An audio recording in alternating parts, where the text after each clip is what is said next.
This message comes from NPR sponsor Rosetta Stone, an expert in language learning for 30 years. Right now, NPR listeners can get Rosetta Stone's lifetime membership to 25 different languages for 50% off. Learn more at rosettastone.com/NPR.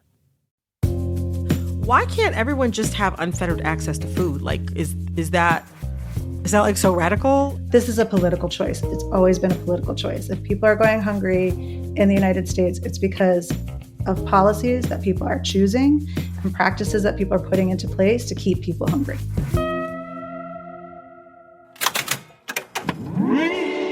Hello, hello. I'm Brittany Luce, and you're listening to It's Been a Minute from NPR, a show about what's going on in culture and why it doesn't happen by accident.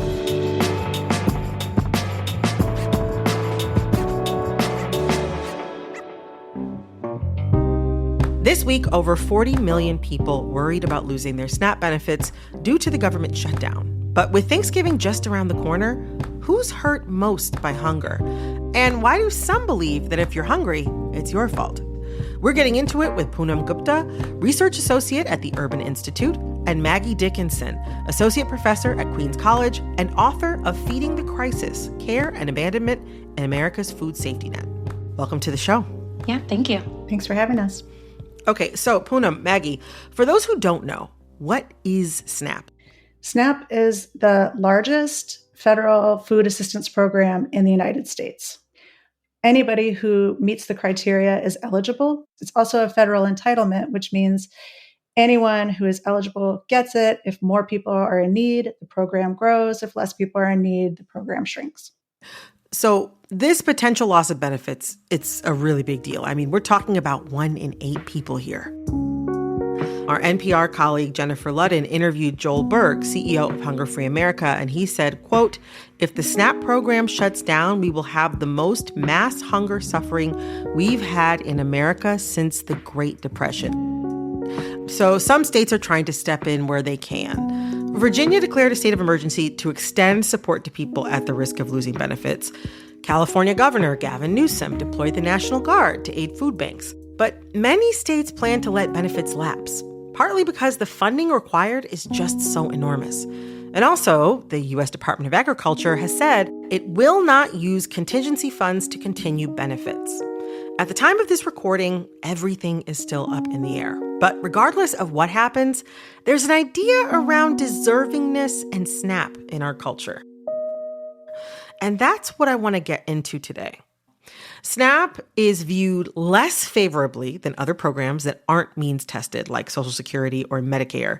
There's also been a lot of research on stigma around SNAP. One recent survey of food assistance recipients found that 38% reported experiencing judgment due to using food assistance, and about the same number were worried about discrimination by those administering food assistance programs. But what is the stigma? What do people think using SNAP says about a person?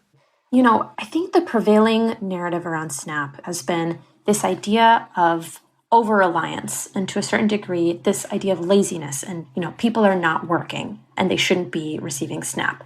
There's this term that they use in the SNAP world and then in the federal benefit world, able-bodied adults. So able-bodied adults that can work, should work. It's important to think about who's actually getting SNAP benefits. And 2 in 3 people on SNAP are seniors, children, or people with disabilities. So these are folks that wouldn't necessarily be traditionally in the labor market necessarily. And among those that can, the data suggests that most people do. So in part, that narrative of people not working or not lifting themselves up, right, by doing what they're supposed to do and getting to work and earning a paycheck, that's in the design of the program. You said before, SNAP is a means-tested program, which means that only people who fall below a certain income level qualify for that program. So something like Social Security, we have a sense of deservingness, entitlement. You worked for that, right? That's how we talk about Social Security. When it comes to means-tested programs like SNAP, the design of the program is to only restrict it to low-income folks so they can be cordoned off and stigmatized as folks who aren't doing what they're supposed to do. This has a long history in the U.S. And, part of this also gets conflated with racial stigma, unsurprisingly. Say more about that, please. So The welfare state in the US has always been shaped by race and racism. The original welfare programs in the New Deal in the 1930s excluded African Americans by excluding categories of workers. Domestic workers and agricultural workers were excluded from Social Security. In the 1960s, you have the civil rights movement. Part of what people were fighting for were full economic rights, including welfare benefits. So you have incredible movements like the National Welfare Rights Organization, which was led by Black women who were fighting for the right to get welfare benefits. Once you get an expansion of the welfare state in the 1960s as a success of the civil rights movement, then you get the backlash that we're still living in. That starts with Ronald Reagan and the kind of terms that he used, like the welfare queen, which I think people are sort of familiar with. It was a way of insinuating that welfare programs like cash assistance and SNAP were largely benefiting women of color in cities. That's never actually statistically been true. The majority of people on SNAP are white people because they're the majority of folks in this country. But it was a way of stigmatizing these programs to get political capital so that people would vote against supporting things like assistance for poor families, healthcare, all the things that are on the chopping block right now. Aha. Okay. So there's also, as you mentioned, Maggie, a lot built into how the program actually works. I mean, there are so many limits on who deserves the benefits. There are work requirements and time limits. In some states, there are restrictions on certain quote unquote unhealthy foods. How does this kind of restriction impact the daily lives of people who are hungry? So the bill that was passed in Congress this summer was a real strengthening of the work requirements that are attached to SNAP. It's really complicated and we could get very wonky here, and I'll spare you the details. But work restrictions are essentially a set of policies that say you have to work a certain amount if you fall into a certain age range in order to get access to SNAP. This is very far from the idea that food is a human right, that everyone deserves to eat. The way it's designed is to say you only deserve to eat if you have a job, if you're working this amount, if you're giving this much to the labor market, right? Or you're a child, you're a senior, right? There are some exemptions there. But also in terms of the daily lives of people, this creates enormous burdens on the people who are applying for SNAP, on the workers who are certifying SNAP cases. I was going to say also, because the thing about it is you have to get certified and then recertified and then recertified. And then it's not like you certify once. Yeah, no, the bureaucratic process involved in getting SNAP is enormous, right? In sociology, we would call this an administrative burden. There's an incredibly high administrative burden, which is a good way to keep people off of these programs, even if they qualify, because it's just such a pain to go through the process. The other thing I was going to say about that, a lot of times when people are getting public benefits in our society, in our culture, we don't actually think of that as those people's money to spend how they want. And SNAP is very paternalistic in this way.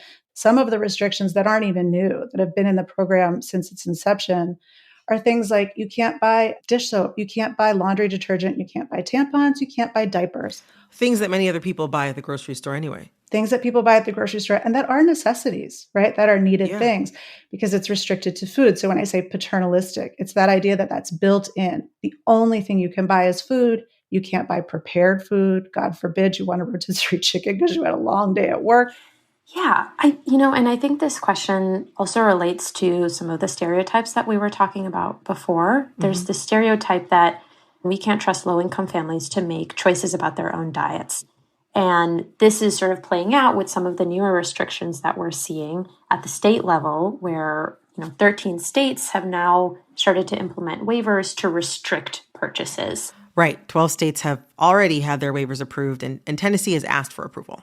Certain sugary foods, sugar-sweetened beverages, it kind of differs by states. What is a sugary food? Is it a granola bar that has added sugar in it? Is it a sugar-sweetened beverage? It's confusing. There's this blaming and sort of victimizing of low-income families that you can't be trusted to make choices about how to feed your family, and so we need to make those choices for you. We spend a lot of time in America talking about how most of us are not, even people with plenty of resources, are not eating up to what many dietitians and doctors would maybe say is their standard. I think a lot of people do know what they should be eating. One study found that the cost of healthier grocery options grew more than unhealthier food during the pandemic. Like, healthier or more nutritionally dense food can be expensive and people are already struggling. And sometimes they're being judged for choosing, a calorie dense, like not so nutritionally dense option if that's what they can afford. Yeah. I mean, affordability is really at the crux of the issue here when it comes to what we deem as healthier foods, fresh fruit, fresh vegetables, fresh produce. And at the end of the day, fruits and vegetables also just don't make people feel as full. When you're stretching your resources over a month, you're going to lean into the things that do make you feel full. And what's unfortunate is, there are ways that you can make SNAP more adequate. There's a whole body of evidence that indicates when you sort of incentivize fresh fruit and vegetable purchasing within SNAP, there's different programs that do that, like Double Up Bucks. These programs, they work. They do increase fruit and vegetable consumption. Instead, what states are focusing on are these waivers and these restrictions on saying this is what you can't buy, instead of actually just addressing the real issue, which is our food environment and how not affordable the food that we want is. I want to talk about the politics side of this for a bit. SNAP's been alternately slashed and expanded over the years, and most recently, new work requirements from the big spending bill that got passed this summer that you mentioned earlier, Maggie, means 2.4 million people will get pushed out of SNAP over the next decade. Even if this current funding issue is resolved, that is a lot of people who will still lose assistance. Why is SNAP a target for budget cuts? Yeah, there are just people who would like to see a much lower investment in safety net programs, and that's what we're seeing playing out. Some of the language, for example, that's coming out of USDA right now is their words were, welfare is no longer a lifeline to self-sufficiency, but a lifelong trap of dependency. That's a quote. I pulled that from the recent op-ed from Brooke Rollins.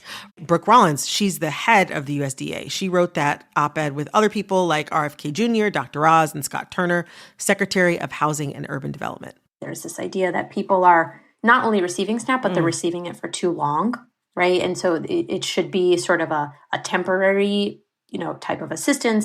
The barriers to having stable employment, having high quality jobs and having adequate wages, that's not a temporary thing. That's not what people understand. What they're instead just seeing is, well, no, we shouldn't be subsidizing people's lives and their food budgets. And so I think that's where a lot of this sort of political sort of back and forth discourse is happening. This point that you just brought up, Poonam, it makes me think about some of the concerns that I've heard from some people about, SNAP recipients cheating the system or getting benefits that they shouldn't get. Are those concerns well-founded? No, and I see Maggie shaking her head as well. Short answer, no. Yes. Levels of fraud in SNAP are low. They are very transparent about this thing called payment error rates. But again, these error rates aren't necessarily fraud. Sometimes they're just administrative errors in overpaying and underpaying folks just based on, all this paperwork and all this back and forth that has to happen. In some ways, it just comes back to this idea that if people are getting benefits, they're somehow cheating the system.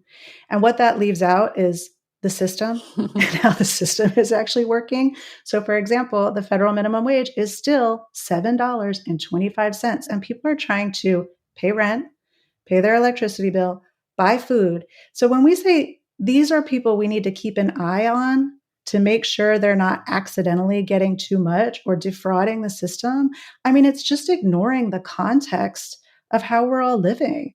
I wonder, what would no SNAP benefits look like for people who are struggling and hungry? I'm really, really terrified of what November is going to look like for families if SNAP benefits aren't issued either through the emergency funds that the USDA has, states stepping in, right? There's a number of options of things that could happen. The shutdown ending, that would be one of the ways that this could conclude without jeopardizing 42 million people's source of food. I don't think we have a sense of what this is going to look like because we've never seen anything like this in our lifetimes. I know food banks, they're panicking. They're trying to figure out what to do. They also know they cannot make up the difference. So for every meal that a food bank is able to offer someone, SNAP provides 9. Wow. And I think one of the other things that people don't realize is SNAP stands for the Supplemental Nutrition Assistance Program. So in essence, it's not meant to be your entire food budget. It's meant to be a supplement to your food budget. But actually, out of the 42 or so million Americans that get SNAP, 4 in 10 receive the maximum benefit. That means they have zero net income for their household, and so they need to receive the maximum benefit. And so what that means is SNAP really is their entire food budget. And we often find in research and when interviewing people that when you sort of have to make these trade-offs in deciding whether you're going to pay rent, utilities, for your prescriptions that month, food budgets tend to be the first to get cut. There's no flexibility in rent. There's no flexibility in utilities. You just have to pay what you have to pay. And so these are dangerous trade-offs, but necessary trade-offs that people have to make. Okay, so taking all of this into account, why can't everyone just have unfettered access to food? Like, is that like so radical? Is hunger necessary?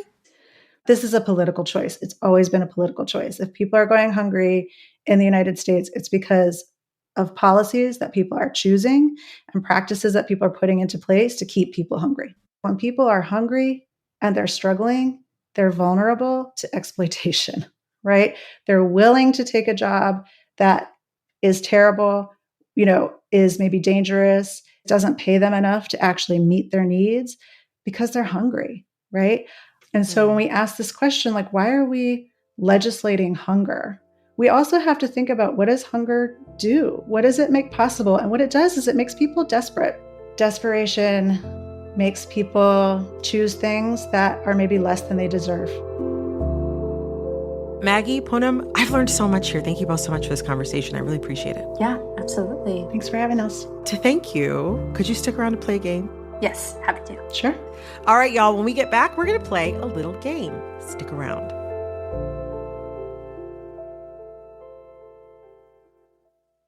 Support for this podcast and the following message come from Betterment. Don't just imagine a better future. Start investing in one with Betterment. Betterment helps people and small businesses put their money to work by automating to make saving simpler, optimizing to make investing smarter, and building innovative technology backed by financial experts. So be invested in yourself. Be invested in your business. Be invested in better with Betterment at Betterment.com. Investing involves risk. Performance not guaranteed. This message comes from the Council for Interior Design Qualification. Interior designer and CIDQ president Siavash Madani explains why good design is so much more than looks. Good design is never just about aesthetics. It's about intention, safety, and impact. Being NCIDQ certified means you've qualified to protect the health, safety, and welfare of the public. Learn more at cidq.org/NPR. This message comes from Vital Farms, who works with small American farms to bring you pasture-raised eggs. Farmer Tanner Pace shares why Vital Farms' mission aligns with his goals. Vital Farms' mission is to bring ethical food to the table. We only have one Earth, and we have to make it count. Like my boys, I want to see them taking care of the land for them to be able to farm, and then generations to come. To learn more about how Vital Farms farmers care for their hens, visit vitalfarms.com. This message comes from Wise, the app for using money around the globe. When you manage your money with Wise, you'll always get the mid-market exchange rate with no hidden fees. Join millions of customers and visit wise.com. T's and C's apply. Okay, we're going to play a little game I like to call Wait, What? Wait, what?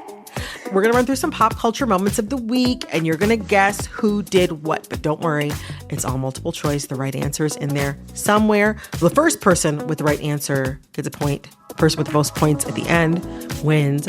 And if you're ready, please shout into the microphone. Give me a heck yeah. Heck yeah. Heck yeah. All right. Okay, round one. Who released a song with these lyrics last week? I go by Dallas Major, but that's not really my name. You know, I used to be quite famous. That was way back in the day. Yes, I'm here for validation, and I probably should explain how my marriage has been open since my husband went astray. Was it A, Lily Allen, B, Meghan Trainor, or C, Grimes?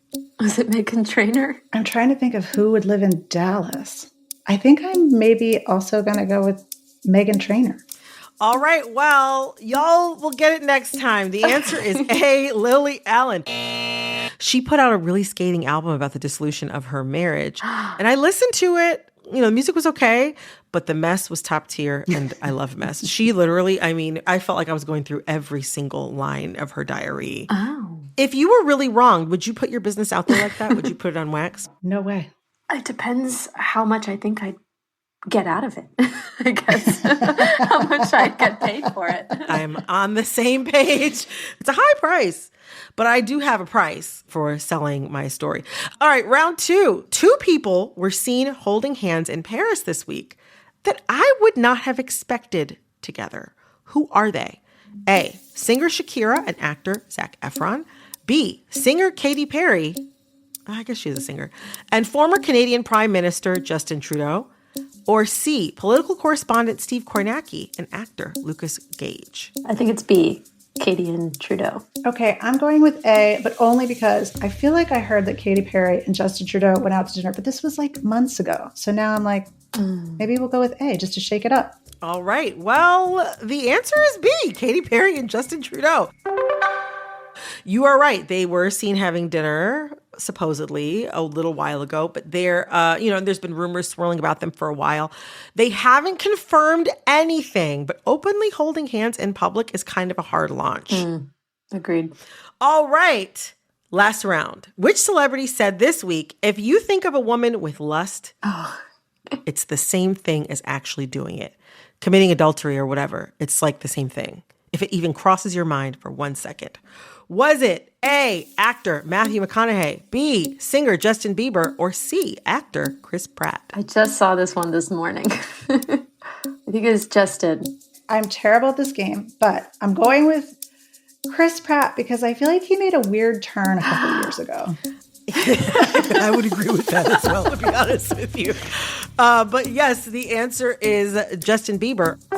I think actually all of the options that we gave are guys who have made weird turns at different points. That sounds about right. But yes, Justin Bieber said this on a recent Twitch stream, which is a thing he's doing now.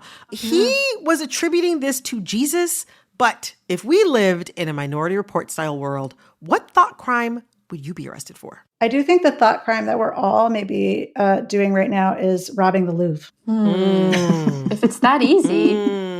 I think mine would be robbing Beyonce. I would maybe just take some money. I don't know, a couple of gold bars. She wouldn't know. That's what I'm saying. And take some of her wigs. Well, that is it for, wait, what? Congratulations to Poonam on your win. And Maggie, Poonam, thank you both so much for joining me today. Thank you. This was great. Thanks for having us. That was Poonam Gupta, Research Associate at the Urban Institute, and Maggie Dickinson, Associate Professor at Queens College and author of Feeding the Crisis, Care and Abandonment in America's Food Safety Net. And you all know I love hearing from you, and I just want to shout out one comment I read this week on our episode on dinner parties. Spotify user Oscar wrote, quote, I loved this episode. Hosting a pumpkin carving dinner tomorrow. Sometimes I feel a bit silly hosting dinner parties in my early 20s, but this episode affirmed my love of hosting. Oh my gosh, Oscar, I love that. I never feel silly for throwing dinner parties. I hope your pumpkin carving night went well, and I hope you have a very happy Halloween. And to everyone else, I love hearing what y'all connect with in these episodes, so wherever you're listening, drop a comment or review, and you just might hear me shout you out right here. This episode of It's Been a Minute was produced by Liam McBain. This episode was edited by Nina Pothug. Engineering support came from Robert Rodriguez. Our supervising producer is Barton Girdwood. Our executive producer is Verilyn Williams. Our VP of programming is Yolanda Sanguini. All right, that's all for this episode of It's Been a Minute from NPR. I'm Brittany Luce. Talk soon.